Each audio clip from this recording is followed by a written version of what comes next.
अस्सलाम वालेकुम दोस्तों। तो कैसे हैं आप लोग। आज इस वीडियो में हम बात करेंगे टर्की की राजधानी इस्तांबुल में पुराने म्यूजियम को कन्वर्ट कर दिया गया मस्जिद में। जी हाँ, इसी टॉपिक पे हम बात करेंगे और ये फैसला लिया एर्दोगान ने। तो एर्दोगान की क्या हकीकत है, क्या उनकी हिस्ट्री है, उनका करियर की शुरुआत कैसे हुई, इसके बारे में पहले आइए बात कर लेते हैं। उसके बाद आया सोफिया म्यूजियम के बारे में हम बात करेंगे, जिसको एर्दोगान ने कन्वर्ट किया है मस्जिद में। तो आइए सबसे पहले एर्दोगान की हकीकत जानते हैं। एर्दोगान ने अपने करियर की शुरुआत की थी 1990s में एज ए मेयर के तौर पे, और एज ए मेयर रहते हुए उन्होंने बहुत सारे अच्छे काम किए, जैसे पॉल्यूशन प्रॉब्लम को उन्होंने खत्म किया, वहाँ के वाटर शॉर्टेज प्रॉब्लम को खत्म किया और वहाँ पे ट्रैफिक प्रॉब्लम को उन्होंने खत्म किया। तो जिसके बाद इतने अच्छे काम करने के बाद उनकी इमेज जो थी पब्लिक के दिल में वो अच्छी बनने लगी, और जिसके बाद पब्लिक उन्हें चाहने लगी और पब्लिक के दिल में उनके लिए इज्जत हो गई। इसके बाद 2001 में उन्होंने अपनी पार्टी बनाई। पार्टी का नाम था जस्टिस एंड डेवलपमेंट पार्टी, और इसे टर्की में इसका एब्रेविएशन होता है AKP पार्टी, यानी AKP। उनके पार्टी के लीडरों का ये कहना था कि AKP पार्टी जो है वो इस्लामिस्ट पार्टी नहीं है, वो एक ऐसी पार्टी है जिसका रिलीजन से और पॉलिटिक्स से दूर दूर का नाता नहीं, यानी वो रिलीजन के हिसाब से पॉलिटिक्स को नहीं चलाते जैसे इंडिया में चला जाता है।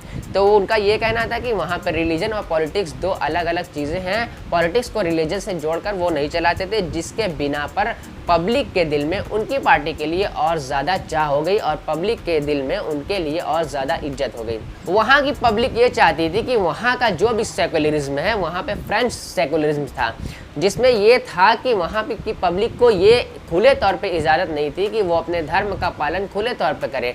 उनको खुले तौर पे इजाज़त नहीं थी कि वो मंदिर में जाके पूजा करें, उनको खुले तौर पे इजाज़त नहीं थी कि वो मस्जिद में जाके नमाज़ पढ़ें। इसलिए वहाँ की पब्लिक ये चाहती थी कि फ्रेंच सेकुलरिज्म को हटा के वहाँ पे US सेकुलरिज्म वहाँ पे लाया जाए। जिसके बाद एर्दोगान की पार्टी ने यही काम किया और इसी बेसिस पे वो 2002 में हुए प्राइम मिनिस्टर के इलेक्शन में जीत गए। इस बेसिस पे हुए इलेक्शन में वो जीत गए और 2002 में पहली बार वो प्राइम मिनिस्टर बने, और जिसके बाद उन्होंने बहुत सारे अच्छे काम किए, जैसे कि वहाँ पे ह्यूमन राइट्स को सपोर्ट किया, वहाँ पे मिलिट्री को रोल को कम किया, वहाँ पे जुडिशरी को और मजबूत किया, जिसकी वजह से वहाँ पे इकोनॉमिक ग्रोथ बहुत ही ज़्यादा तेज़ी से होने लगी। वो कंट्री बहुत तेज़ी से ग्रो करने लगी। फॉर एग्जांपल वहाँ की GDP ग्रोथ करने लगी 6 to 7% के रेट से। वहाँ पे जितना भी घाटा चल रहा था, वहाँ पे जितना भी डेफिसिट था, वो 10% से 2001 में 10% था और 2010 में वो बच गया 3.5%। और वहाँ पे पब्लिक का कर्ज जितना भी था वो 2001 में था 77% और 2010 आते आते वो रह गया 40%। इतना अच्छा तरीके से काम कर रहे थे एर्दोगान, इतनी अच्छी तरीके से काम कर रहे थे एर्दोगान, जिसके बल पे पब्लिक के दिल में उनकी इज्जत और हो गई। और 2007 में वो दोबारा प्राइम मिनिस्टर बने और फिर 2011 में वो तीसरी बार प्राइम मिनिस्टर के तौर पे चुने गए। तो एर्दोगान ने बहुत सारे अच्छे काम किए, जैसे कि उन्होंने वहाँ की जितनी भी माइनॉरिटीज़ थी, मुस्लिम के अलावा जितने भी वहाँ पे धर्म थे, उनके लिए भी बहुत ही अच्छे काम किए। जैसे कि वहाँ पे उनकी लैंग्वेज में उन्होंने एजुकेशन स्टार्ट की, उन्होंने एक अलग से स्कूल कॉलेज खुलवाया उनकी लैंग्वेज में, और उनके लिए कई काम किए, जैसे कि उनके लिए प्रार्थना स्थल अलग से बनवाया। तो उन्होंने ये सारे काम किए, किस लिए किए? उन्होंने धर्म के लिए नहीं किए, उन्होंने मुस्लिमों के लिए ये सब काम नहीं किए, उन्होंने पॉलिटिक्स के लिए किए, उन्होंने अपनी कुर्सी के लिए किया, उन्होंने जनता के लिए सब काम किया। तो जो मुस्लिम ये कहते हैं कि एर्दोगान ने मुस्लिमों के लिए बहुत सारे काम किए, मुस्लिमों के लिए सारे रहम, उनके लिए दिल में रहम है, तो ऐसा बिल्कुल नहीं है। जो एक नेता करता है, नेता के तौर पे, लीडर के तौर पे, उन्होंने एर्दोगान ने भी वैसा ही काम किया। तो जो मुस्लिम ये कहते हैं कि एर्दोगान बहुत ही अच्छे हैं और वो बहुत ही अच्छा काम कर रहे हैं और मुस्लिम के लिए सारा काम कर रहे हैं और मुस्लिम को सपोर्ट कर रहे हैं, तो ऐसा बिल्कुल नहीं है। वहाँ पे 98% मुस्लिम की पॉपुलेशन है, जिसको देखते हुए वो सारे काम कर रहे हैं और वो अपनी कुर्सी के लिए काम कर रहे हैं, और वहाँ पे जितने भी धर्म है, जितने भी माइनॉरिटीज़ है, वो उनके लिए काम कर रहे हैं। ऐसा बिल्कुल नहीं कि वो केवल मुस्लिमों के लिए काम कर रहे हैं। उसके बाद 2014 जब वो 3 बार प्राइम मिनिस्टर बन गए, तो 2014 आते आते उनके अंदर बहुत ही ज़्यादा घमंड हो गया, सत्ता की लालच में इतने ज़्यादा चूर हो गए कि उनके दिमाग पे हमेशा सत्ता का भूत सवार रहता था। वो अपनी कुर्सी को बचाए रखना चाहते थे। किस लिए बचाए रखना चाहते थे? क्योंकि टर्की में ये रूल था, ये कॉन्स्टिट्यूशन था कि कोई भी 3 बार से ज़्यादा प्राइम मिनिस्टर नहीं बन सकता है। तो वो चाहते थे कि मैं हमेशा इस पावर का इस्तेमाल करूं, यानी प्राइम मिनिस्टर के तौर पर रहूं हमेशा। तो उन्होंने 2014 में प्रेसिडेंट के इलेक्शन के लिए लड़ा, प्रेसिडेंट के लिए इलेक्शन लड़ा और वो प्रेसिडेंट का इलेक्शन जीत गए। लेकिन कहा जाता है, इस इलेक्शन पे सवाल उठाया जाता है कि वो इस इलेक्शन को बेईमानी से जीते थे, जिसके बाद से जनता के दिल में उनकी छवि बराबर बिगड़ना शुरू हुई। और उस समय वहाँ का जो भी प्रेसिडेंट रहता था वो बिल्कुल इंडिया के प्रेसिडेंट की तरह रहता था, क्योंकि जैसे इंडिया के प्रेसिडेंट के पास कोई भी पावर नहीं रहता है सिवाय कुछ पावर के, वैसे ही वहाँ के प्रेसिडेंट के पास भी कोई पावर नहीं रहता है, बस सारा पावर प्राइम मिनिस्टर के पास रहता है। तो एर्दोगान ने बहुत सारे कॉन्स्टिट्यूशन में फेरबदल करना चालू किया कि सारा प्राइम मिनिस्टर का पावर प्रेसिडेंट के पास चला जाए, यानी अब वो प्राइम मिनिस्टर तो बन नहीं सकते थे, इसलिए वो चाहते थे कि सारा पावर प्राइम मिनिस्टर से हट के प्रेसिडेंट के पास चला जाए और मैं प्रेसिडेंट हूँ इसलिए मेरे पास सारा पावर चला है। जिसके बाद उन्होंने कॉन्स्टिट्यूशन में फेरबदल करना शुरू किया। लेकिन वहाँ की आर्मी के पास ये पावर था, ये कंट्रोल था कि जब भी कॉन्स्टिट्यूशन के साथ फेरबदल खिलवाड़ किया जाएगा तो आर्मी उसको रोकेगी और कॉन्स्टिट्यूशन को बचाएगी। जिसके बाद आर्मी ने यही किया, लेकिन ऐसा नहीं हुआ दोस्तों, क्योंकि एर्दोगान ने एक वीडियो बनाया और वीडियो को शेयर किया सोशल मीडिया पे अपने सपोर्टर्स के साथ, अपने पार्टी के सपोर्टर के साथ उस वीडियो को शेयर किया और उस वीडियो में ये कहा कि आप आर्मी को रोकिए, जो भी वो आर्मी काम कर रही है, यानी आर्मी का ये काम था कि जो भी कॉन्स्टिट्यूशन में फेरबदल करेगा उसको सत्ता से हटा देगी आर्मी। तो ये चाहते थे कि आर्मी को उनके सपोर्टर्स रोके और सपोर्टर्स ने ऐसा ही किया, सपोर्टर्स रोड पे आ गए और आर्मी फेल हो गई इनको सत्ता से हटाने में। आर्मी 2016 में फेल हुई और 2017 में एर्दोगान ने मानो ठान लिया कि सारा पावर उनको चाहिए ही चाहिए, मतलब जो भी प्राइम मिनिस्टर का पावर था उनको प्रेसिडेंट के तौर पे चाहिए। इसलिए उन्होंने कॉन्स्टिट्यूशन में फेरबदल करना शुरू किया और फेरबदल करके ये इतना फेरबदल कर दिया, इतना ज़्यादा कॉन्स्टिट्यूशन को चेंज कर दिया कि वहाँ से प्राइम मिनिस्टर की पोस्ट को ही अबॉलिश कर दिया और सारा पावर प्रेसिडेंट के पास चला आया। तो अब जो भी फैसले लेगा वो प्रेसिडेंट लेगा, यानी अपनी कुर्सी को बचाए रखने के लिए एर्दोगान ने सारा काम किया, सारे हथकंडे अपनाए, सारे गलत काम कर दिए, यहाँ तक कि प्राइम मिनिस्टर की पोस्ट को भी एबॉलिश कर दिया। तो अब बताइए दोस्तों, आप लोग जो एर्दोगान का गुण गाते हैं, जो एर्दोगान का हमेशा भजन गाते रहते हैं, एर्दोगान के बारे में अच्छी अच्छी बातें करते रहते हैं कि एर्दोगान ने ये किया, एर्दोगान ने ये किया, एर्दोगान ने क्या किया? एर्दोगान भी वही काम कर रहा है जो यहाँ के प्राइम मिनिस्टर कर रहे हैं। यहाँ के प्राइम मिनिस्टर जिस तरह से धर्म के नाम पर लड़ा रहे हैं, वहाँ पे भी एर्दोगान वही काम कर रहा है, धर्म के नाम पर सियासत कर रहा है, अपनी कुर्सी को बचाए रखने के लिए सारा काम कर रहा है। आइए आगे की कहानी आपको बता दें दोस्तों, ऐसा वाक़या आया कि आपके आंखें फटी की फटी रह जाएंगी। 2018 में प्रेसिडेंट का इलेक्शन फिर से हुआ और ये प्रेसिडेंट का इलेक्शन फिर से जीत गए एर्दोगान। अब आप ये कहेंगे कि जब वहाँ की जनता इतनी परेशान थी तो उनको वोट क्यों दिया? तो आपको बताना चाहूँगा कि इस इलेक्शन पर भी बहुत सारे सवाल उठाए जाते हैं कि यहाँ पे इलेक्शन में बेईमानी हुई और एर्दोगान ने बेईमानी से ये इलेक्शन जीता है। जैसे यहाँ पे सवाल उठाया जाता था नरेंद्र मोदी के ऊपर कि वो ईवीएम में घपला करके सारा वोट अपने हाथ में लेते हैं, इसी तरह वहाँ पे भी एर्दोगान ने ऐसा ही किया। मैं यहाँ पे सवाल नहीं उठा रहा हूँ, मैं यहाँ पे ये आपको बता रहा हूँ कि लोग ऐसा कह रहे थे, सवाल उठाया जा रहा था। तो वहाँ पे एर्दोगान ने बेईमानी से जीता इलेक्शन और 2018 में फिर से प्रेसिडेंट बन गए और वहाँ पे वो सत्ता की लालच में इतना ज़्यादा चूर हो गए थे, बस अपनी कुर्सी को बचाए रखने के लिए वो कोई भी ऐसा काम कर ही नहीं रहे थे जिससे देश आगे हो, जिससे देश प्रोग्रेस करे।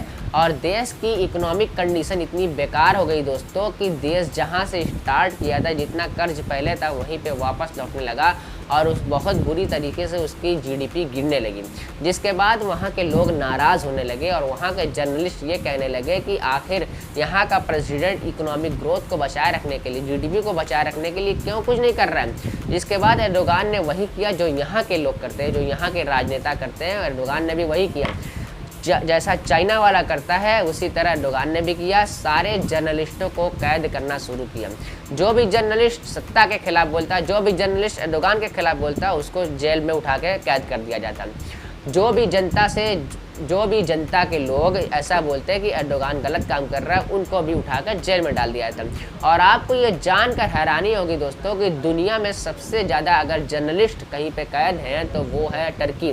जी हाँ, आपको लगता था कि चाइना है, लेकिन चाइना नहीं है, चाइना दूसरे नंबर पर है। नंबर 1 पे टर्की है, जिसने सबसे ज़्यादा जर्नलिस्टों को कैद किया। किस लिए? क्योंकि वो गवर्नमेंट के खिलाफ बोलते थे, वो गवर्नमेंट का पर्दाफाश करते थे, गवर्नमेंट को एक्सपोज करते थे, जिसके बिना पर उनको कैद कर लिया जाता था। तो ऐसा अगर एर्दोगान बहुत ही अच्छे इंसान है तो क्यों ऐसा कर रहे हैं? वो जर्नलिस्ट को क्यों कैद कर रहे हैं? जनता को क्यों कैद कर रहे हैं? वो तो बहुत ही अच्छा इंसान है ना, उनको तो ऐसा करना ही नहीं चाहिए। उनको क्या मतलब कोई क्या कह रहा है उनके बारे में, लेकिन वो अपना काम करते रहे। तो जब उनको कोई एक्सपोज करता है तो वो क्यों कैद करते हैं उनको? ये बात है, ये सवाल है दोस्तों। अब जब एर्दोगान के पास कोई रास्ता नहीं रह गया अब अपनी कुर्सी को बचाने का, तो उन्होंने वहाँ पे टर्की में 98% पॉपुलेशन को देखते हुए, यानी 98% पॉपुलेशन वहाँ पे मुस्लिमों की है, तो पॉपुलेशन को देखते हुए उन्होंने काम करना शुरू किया, यानी धर्म के नाम पर काम करना शुरू किया। मुस्लिमों के लिए अलग से स्कूल बनवाए, मस्जिदें बनवाना शुरू की, ढेर सारी मस्जिदें बनवाई 2017-18 में। और उसके बाद 2019 में टर्की की राजधानी इस्तांबुल में लार्जेस्ट मस्जिद का इनॉग्रेशन किया, और ये मस्जिद बहुत ही ज़्यादा बड़ी है दोस्तों। और ये सारा फैसला किस लिए लिया जाने लगा? ताकि जनता मेन मुद्दे से हट के धर्म के नाम पर सोचने लगे। वो ये सोचने लगे कि उसके लिए मस्जिदें बनवाई रही है, उसके लिए मस्जिदें बनवाई जा रही है, उसके लिए स्कूल कॉलेजेस बनवाए जा रहे हैं। यानी 98% पॉपुलेशन ये जब सोचेगी कि उसके लिए सारा काम हो रहा है, तो वो किसको वोट देगी? एर्दोगान को देगी। तो इसके बिना पर ऐसा फैसला लिया जाने लगा दोस्तों। एर्दोगान ने इसलिए मस्जिदें बनवाई ताकि वो अपनी कुर्सी बचा सके, ताकि वो अपनी सत्ता बचा सके। वो इसलिए नहीं फैसला ले रहे थे कि मुस्लिमों के लिए मस्जिद बनवाएं, वो इसलिए फैसला ले रहे थे कि मुस्लिमों के लिए मस्जिद बनवाएंगे, लेकिन नीयत क्या है? नीयत ये है कि उनकी कुर्सी बचे। वो इसलिए नहीं बनवा रहे कि मुस्लिमों का भला, वो इसलिए बचा रहे कि उनका खुद का भला हो। ज़ाती भले के लिए वो मस्जिद बनवा रहे हैं, ज़ाती भले के लिए वो स्कूल कॉलेजेस बनवा रहे हैं दोस्तों। ये सारा फैसला है। अब आइए अपनी मेन टॉपिक पे आते हैं कि हाया सोफिया म्यूज़ियम को कन्वर्ट कर दिया गया मस्जिद में। ये फैसला भी दोस्तों अरब न्यूज़ के हिसाब से सर्वे किया गया, और उनके हिसाब से 55% लोग ये मानते हैं कि ये भी फैसला इसलिए लिया गया ताकि जनता को मेन मुद्दे से, इकोनॉमी मुद्दे से हटाकर धर्म के नाम पर उनको सोचने पर मजबूर किया जाए। 55% जनता ये मानती है। अब आइए जान लेते हैं कि इसकी हिस्ट्री क्या है। हाया सोफिया जो मस्जिद बनवाई जा रही है उसकी हिस्ट्री क्या है। इसकी हिस्ट्री ये है दोस्तों कि 6th सेंचुरी AD में इसकी स्थापना हुई एज ए चर्च के तौर पे। ये 6th सेंचुरी AD में बनवाया गया चर्च के तौर पे, और चर्च ये था, और 1000 साल तक ये चर्च ही रहा, जब तक 1453 में ऑटोमन एम्पायर नहीं आ गया टर्की में। जब ऑटोमन एम्पायर आया 1453 में, तब इस चर्च को कन्वर्ट कर दिया गया मस्जिद में, और उसके बाद से ये 1934 तक मस्जिद रहा। लेकिन उसके बाद 1934 में इसे फिर से कन्वर्ट कर दिया गया म्यूज़ियम में। पहले चर्च, फिर मस्जिद, फिर म्यूज़ियम में कन्वर्ट किस लिए किया गया 1934 में?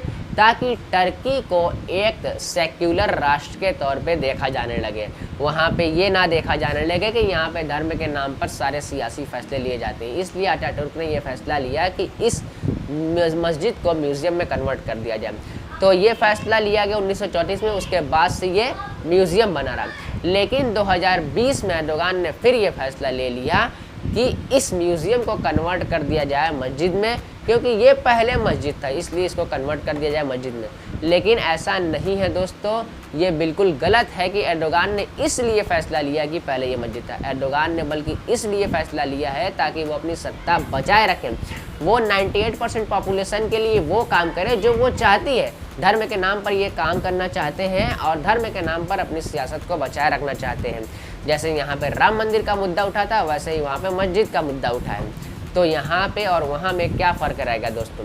तो जो लोग ये कहते हैं कि एर्दोगान बहुत महान इंसान है, एर्दोगान मुस्लिमों के लिए ये करता है, वो करता है, सारे फालतू बकवास है दोस्तों।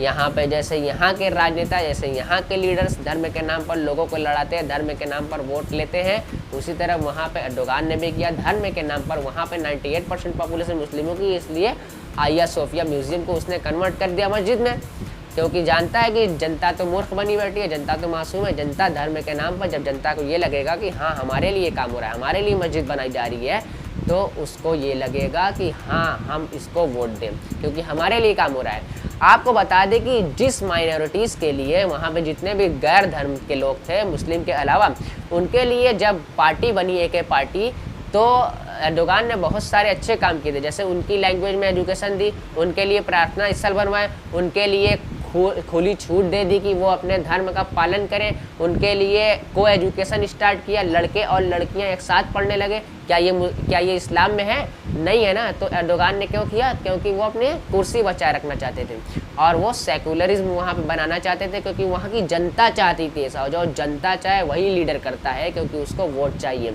इसलिए वहाँ की जब जनता चाहती थी तो वो उन्होंने किया। और अब जनता देख रहे हैं कि जनता परेशान हो चुकी है, क्योंकि वहाँ की इकोनॉमिक कंडीशन बहुत ही ज़्यादा बुरी होने लगी है। तो अब यहाँ पे धर्म का मुद्दा उठाएंगे वो, और 98% पॉपुलेशन धर्म के नाम पर उनको वोट देगी। जैसे यहाँ पे राम मंदिर, उसी तरह वहाँ पे आइया सोफिया मस्जिद। तो जिस माइनॉरिटीज़ के लिए अच्छे काम किए जाते थे 2002 में, उसी माइनॉरिटीज़ के खिलाफ अब हेट स्पीच दिए जाने लगे, ताकि मुस्लिम ये समझे कि हाँ एर्दोगान हमारे साथ है, और माइनॉरिटीज़ के लिए वो स्पीच हेट स्पीच दे रहे हैं। माइनॉरिटीज़ को वो बुरा भला कह रहे हैं, जिससे मुस्लिम खुश हो जाएंगे। यानी आप किसी भी दूसरे धर्म को अगर बुरा कहेंगे तो ऑब्वियसली है कि दूसरा धर्म सही समझेगा उसको। जैसे यहाँ पे अगर मुस्लिम को कुछ गलत कहेंगे मोदी जी, तो हिंदू खुश होगा, और हिंदू को कुछ गलत कहेंगे तो मुस्लिम खुश होगा। इसी तरह वहाँ पे भी वो खुश करना चाहते हैं 98% पॉपुलेशन को, यानी मुस्लिम की पॉपुलेशन को खुश करेंगे तो उनको उनकी वोट बैंक बनेगी, और उनकी जब वोट बैंक बनेगी तो उनकी कुर्सी सेफ रहेगी। इसलिए ये फैसला लिया गया कि आइया सोफिया म्यूज़ियम को मस्जिद में कन्वर्ट किया गया। ये है इसकी हिस्ट्री, ये है इसकी सच्चाई, ये है एर्दोगान की सच्चाई कि अपनी कुर्सी को बचाए रखने के लिए ये शख्स कुछ भी कर सकता है। तो आप क्या सोचते हैं दोस्तों कि एर्दोगान कैसा इंसान है, और क्या आइया सोफिया म्यूज़ियम को मस्जिद में कन्वर्ट करना चाहिए इस बेसिस पे कि वोट मिले, इस बेसिस पे नहीं कि मुस्लिम खुश हो जाए, बल्कि ये इस बेसिस पे किया जा रहा है कि वोट मिले। तो इस बेसिस पे अगर कोई भी फैसला लिया जाएगा अपनी सत्ता को बचाए रखने के लिए, तो ये तो बात ही अलग है दोस्तों, ये तो मुस्लिम के लिए हुआ ही नहीं। और जो लोग ये कहते हैं कि एर्दोगान बहुत ही रहमदिल है मुसलमानों के लिए, और वो एक दिन मुसलमानों का डंका बजाएगा, ये करेगा वो करेगा, सारी फालतू की बकवास है। आज की वीडियो में बस इतना ही। मिलते हैं आपसे नेक्स्ट वीडियो में। अगर आपको ये वीडियो पसंद आए तो प्लीज़ इसे लाइक करें और अपने दोस्तों के साथ शेयर करें, और हमारे चैनल UR फैक्ट्स को सब्सक्राइब करना ना भूलें। तब तक के लिए उमर अदीस को इजाज़त दीजिए। अल्लाह हाफिज़।